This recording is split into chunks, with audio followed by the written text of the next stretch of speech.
Entrevista CMI. Hola, buenas noches, bienvenidos a Entrevista CMI.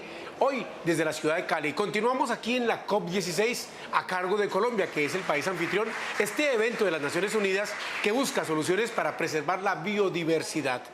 Nos acompaña el señor ministro de Hacienda, Ricardo Bonilla, quien muy temprano, esta mañana, a las 7 de la mañana, en asocio con el sistema financiero colombiano, se ha emitido. Señor ministro, buenas noches, gracias por estar aquí en Entrevista CMI. Buenas noches, Gerardo. Un saludo a la audiencia de CMI.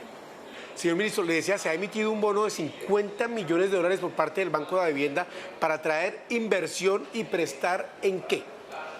La Vivienda y el IFS del Banco Mundial llegaron a un acuerdo para emitir un bono por 50 millones de dólares, aproximadamente 210.000 millones de pesos, dirigidos a biodiversidad y en particular a recuperar humedales en Colombia. Es decir, que los créditos que va a entregar la vivienda están dirigidos explícitamente a proyectos dirigidos a recuperar los cursos de agua.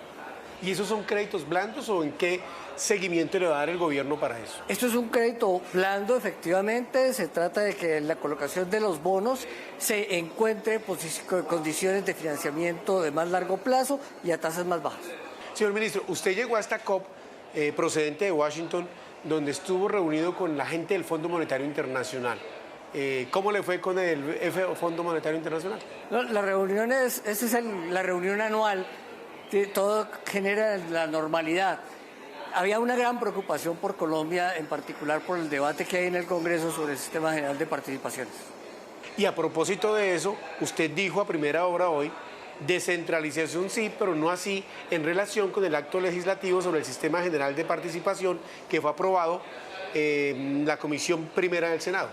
Sí, lo que fue aprobado en la Comisión Primera del Senado, quinto debate, esto es un proyecto de acto legislativo que necesita 8 debates. Ese quinto debate, lo aprobado es imposible de financiar fiscalmente, deja en problemas la solidez financiera de Colombia. Por lo tanto, para el sexto debate, que ya se está haciendo en plenaria de Senado, el gobierno está proponiendo una serie de ajustes para poder seguir adelante. El gobierno no se opone a fortalecer la descentralización. Lo que se opone es a que simplemente hablemos de traslado de plata sin competencias. ¿Qué significa eso, traslado de plata sin competencias, señor ministro? Porque entendemos que lo que hace el acto legislativo precisamente es definir el Sistema General de Participación para darle mayor autonomía o mayor capacidad o competencia a los entes territoriales, a las gobernaciones, ¿verdad? Y municipios. Sí, pero lo que está haciendo el acto que fue aprobado en la Comisión Primera del Senado es solamente entregar recursos con las mismas competencias que se aprobaron en 1991. El país ha cambiado del 91 para acá y necesitamos que se vuelvan a revisar las competencias. No es simplemente pidamos trasladar los recursos, sino venga, ¿para qué? Señor ministro, para que entendamos claramente qué es competencias y qué significa eso. Es decir, la nación le hace un traslado a los entes territoriales de un dinero que utilizan específicamente para qué, y cuando usted dice competencias, ¿qué significa eso?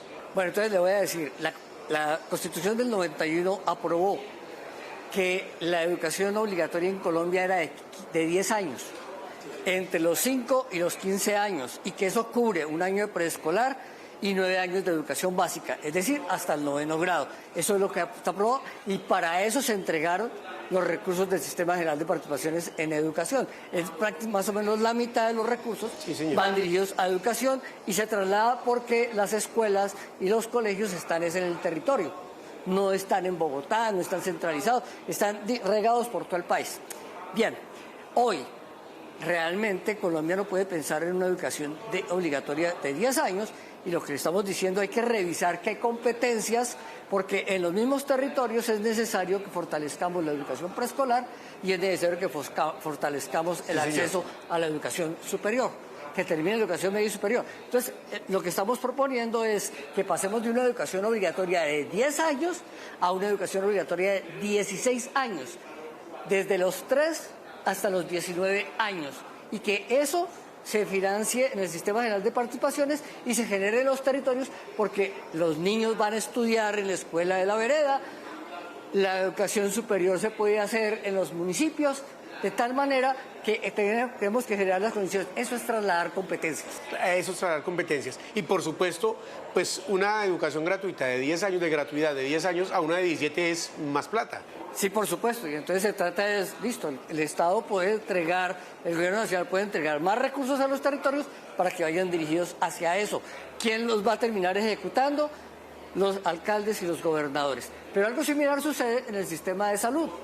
Hoy, una cuarta parte del sistema general de participaciones, los recursos van dirigidos a salud. Eso es atención básica, primaria, sí, pero señor, muy precaria. Y hoy la discusión es realmente dónde está la salud de la nación y por qué los territorios menos organizados son los que tienen la salud más deficiente. Entonces, aquí se trata de que también revisemos las competencias de salud. Señor ministro, y eso mismo pasa con saneamiento y agua potable. Por supuesto, porque la Constitución dijo agua potable es el tercer componente, pero una de las grandes dificultades que hoy encontramos, o el principal diagnóstico que tenemos, es que en los municipios abandonados de Colombia no hay agua potable, incluso en donde existen las mayores fuentes de agua.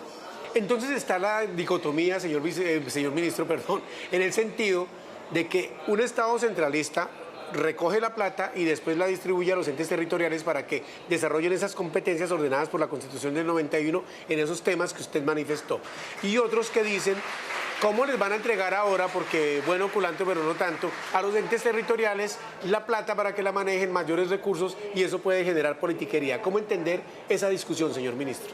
Esa discusión significa que desde hace rato hay una necesidad de que definamos cuáles son esas competencias de los territorios y contra qué recursos se hacen. Pues bien, esta es la oportunidad. Esta es una iniciativa del Congreso, del proyecto de acto legislativo. Hoy lo que encontramos es que esa iniciativa va a seguir adelante y lo que pedimos es que tenga ligado a ello una discusión de competencias, que es modificar la ley 715. Y segundo, que no puede entrar en vigencia mientras las competencias no se hayan decidido, porque no se trata aquí simplemente de trasladar recursos, es contra qué y para qué. Señor ministro, en ese aspecto parece que el ministro de Hacienda tiene su posición definida, como la que usted explica, avalada por el presidente de la República en sus redes sociales, pero el ministro del Interior, otra posición. Por favor, dígame si hay una dicotomía, una diferencia con el ministro del Interior, Juan Fernando Cristo. No, precisamente lo que estamos buscando es un acuerdo en el gobierno para poder apoyar el acto legislativo, pero teniendo en cuenta que lo principal es recursos con competencias. Si son recursos solos, es insostenible fiscalmente. Entonces, los dos primeros acuerdos que existen es, primero, hay que incorporar la discusión de competencias. Eso es modificar la ley 715. Segundo, no puede entrar en vigencia antes de que esa ley de competencias esté clara y definida. Pero tercero, mucho más importante, que es trabajar al tema de ¿y cómo hacemos para ir trasladando recursos que garanticen la sostenibilidad fiscal del Estado?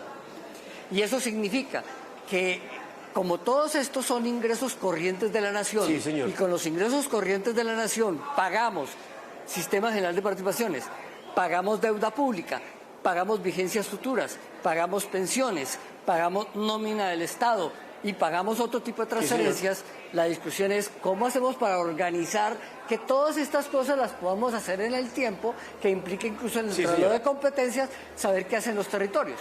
Pero usted dice, estamos buscando un acuerdo en el gobierno, ¿significa que en el gobierno hay desacuerdo? Estamos buscando ese acuerdo en términos de que debe estar el traslado de los partidos del Sistema General de Participaciones, debe garantizar que los otros compromisos del Estado también se puedan hacer. Desde ese punto de vista, lo que le estamos diciendo es, aquí debe haber un acuerdo en que el umbral del 46.5% es muy alto y no lo podemos obtener en un corto plazo, que es absolutamente necesario bajar ese umbral, y proponemos para esa discusión que se utilice el informe de la misión de descentralización, que propone llegar al 37%. Cuando usted habla de umbrales, el porcentaje que de 100 pesos traslada a los territorios el gobierno. Cuando hablamos del umbral, es que la propuesta del proyecto de acto legislativo dice es pasar de la actual participación, sí, que es cerca de 24% de los ingresos corrientes de la nación, a 46% en 10 años. Nosotros le estamos diciendo, Ese umbral es muy alto, debemos utilizar el estudio de la misión de descentralización que propone hacerlo en 10 años, que propone hacerlo al 37%, sí. Y decimos 10 años también es un periodo muy corto, tenemos que pensar en un periodo de 15 a 20 años para que simultáneamente se incluya lo que tenemos que pagar de vigencias futuras, que son obras que se ejecutaron en los territorios y se están ejecutando en los territorios, y para financiar el pago de la deuda pública, que también fue para financiar muchas obras que se hicieron en los territorios. Es decir, usted pide aumentar del 24 al 37, 13 puntos, pero con mayor tiempo. Y señor ministro, precisamente hablando del tema fiscal, la situación es difícil en el país. Los recursos, usted mismo se ha quejado, la sentencia de la Corte Constitucional que tumbó la deducción de regalías, que había eliminado el gobierno, y el recaudo que va mal. ¿Cómo están hoy las finanzas del país? Las finanzas del país hoy están en términos de que este año no tuvimos el recaudo que se esperaba y estamos esperando cerrar el cierre sin romper la regla fiscal, controlando el gasto. En esa situación, lo que está previsible hacia adelante en el Sistema General de Participaciones es que con la fórmula actual estamos dándole recursos al Sistema General de Participaciones con unos recursos que no existieron. Sí. Y entonces estamos incorporando unos recursos adicionales para algo que todavía no se da. Eso es importante en esta misma discusión, a partir de cuándo y hasta dónde se utiliza la fórmula actual y qué va a ir de ahí en adelante, porque tenemos que saber que los ingresos corrientes de la nación son unos solos y provienen de impuestos. Señor ministro, la oposición decía en el Congreso, el gobierno Petro tiene plata a raudales como ningún otro gobierno lo tuvo. ¿Qué se hizo esa plata? El gobierno Petro solo ha tenido el mismo 16% del PIB en el recaudo de impuestos. Las reformas tributarias que se hicieron en el 21 y 22, estimados congresistas de la oposición, se las comió el déficit del Fondo de Estabilización de Precios de los Combustibles. Pagamos 37 billones de pesos, que son más de 2 reformas tributarias de déficit en el 2022. Ajustamos el precio de la gasolina y bajamos el déficit en el 23 a 20 billones. Lo pagamos este año. Tenemos que terminar de ajustar el déficit con el diésel y nos quedaría un déficit de 11 billones en el 24 para pagar en el 25. Eso es el gasto, eso es gasto de funcionamiento que tenemos que cerrar. Usted es como el papá de la casa o la mamá de la casa que gana el sueldo, reúne y entonces dice esto para el arriendo, esto para los servicios, esto para la alimentación, esto para la educación de los muchachos, y cada vez hay menos ingresos y más peticiones. ¿Cómo hace para conciliar? Por ejemplo, usted dice, también toca romper el déficit en el Fondo de Estabilización de Combustibles del diésel, pero entonces salen los transportadores y le hacen paro. ¿Cómo hace para poder conciliar esas cosas de tener que dar plata, pero no tener? Ese es el proceso precisamente de la planeación del presupuesto de la nación. Es un presupuesto, tenemos que organizarlo como tal. Y en la medida que van entendiendo los ingresos, que se van haciendo efectivos los ingresos, podemos ir asignando recursos de caja. Si los ingresos no se dan, no podemos asignar los recursos de caja y tenemos que establecer prioridades. Las prioridades del gasto están en los gastos del programa de gobierno, los gastos sociales y aquellos. Entonces aquí viene una discusión con los transportadores. El déficit, el subsidio a los combustibles es un gasto social. Correcto, ese es el déficit, eso es lo que ustedes manifiestan, pero también entonces unos críticos le dicen, es que el gobierno Petro y el ministro Bonilla creen que es que el que tiene carro es un rico. No hay ningún rico en eso de tener carro, pero el subsidio a los combustibles es un subsidio que no es social y que estamos dejando de pagar el subsidio a las madres cabeza de familia y recursos para la educación y la salud. Pues entrevista CMI con el ministro de Hacienda, Ricardo Bonilla. Así como él llegó aquí de corre-corre a la COP16, han comenzado a llegar presidentes de la República y esta noche, sobre la medianoche, lo hará el secretario general de las Naciones Unidas, Antonio Guterres, precisamente porque esta es la semana clave de negociaciones que se da en esta cumbre de las partes sobre biodiversidad en el mundo. Señor ministro, y la ley de financiamiento, el proyecto de ley de financiamiento, 12 billones de pesos que puso usted a consideración del Congreso, ¿cómo va? Nosotros esperamos que el Congreso lo tramite. Hoy tiene proyecto de ley de financiamiento y presupuesto del Sistema General de Regalías. Ambos deben hacer trámite paralelo. El Congreso tiene la última palabra de qué hace con el proyecto de ley de financiamiento. Allí hay tres posibilidades. Hay de reducciones del impuesto de renta, que eso es muy importante para las empresas. Hay obtención de ingresos adicionales con apuestas en azar, de apuestas en azar en plataformas. Y hay un manejo de la regla fiscal trayendo la vigencia del 26 al 25. El Congreso tiene la última palabra sobre el tema. Y a propósito del Congreso, el propio presidente del Congreso de la República dice una cosa que usted ya ha repetido: hay que ejecutar, que el gobierno del presidente Petro no ha ejecutado lo necesario y que tiene la plata en fiducias y que eso no se ejecutar. En fiducias, hay dos tipos de fiducias en la nación. Unas fiducias que tienen plata son los patrimonios autónomos. Allí no hay mucha plata. Las otras fiducias no tienen plata, la plata está en el Tesoro. Y esa plata en el Tesoro, cuando las entidades piden pagar algo, tienen que venir a pedir caja. La caja está sirviendo de mecanismo de control del gasto. El jueves hay Junta del Banco de la República. ¿Va a insistir el gobierno en bajar de 0.75 base? 75 puntos básicos. Ese es el momento oportuno para que el banco baje 75 puntos. El mercado que está esperando que el año termine en una tasa de 8.75. Para que eso sea cierto, se necesita que las dos últimas reuniones, que es la de octubre y la de diciembre, en ambas baje 75 puntos. La inflación ha bajado 722 puntos, el banco solo ha bajado 300 puntos. Si esto fuera así y seguimos con una inflación que puede terminar en 5.3, quiere decir que habríamos bajado más de 760 puntos y el banco podría haber bajado 450 puntos. ¿Qué es lo que usted aspira? 75 ahorita y 75 el mes entrante. En ambos meses, en ambas juntas. Señor ministro, ¿y eso implica que el salario mínimo de 2025 va a ser cómo con esa inflación?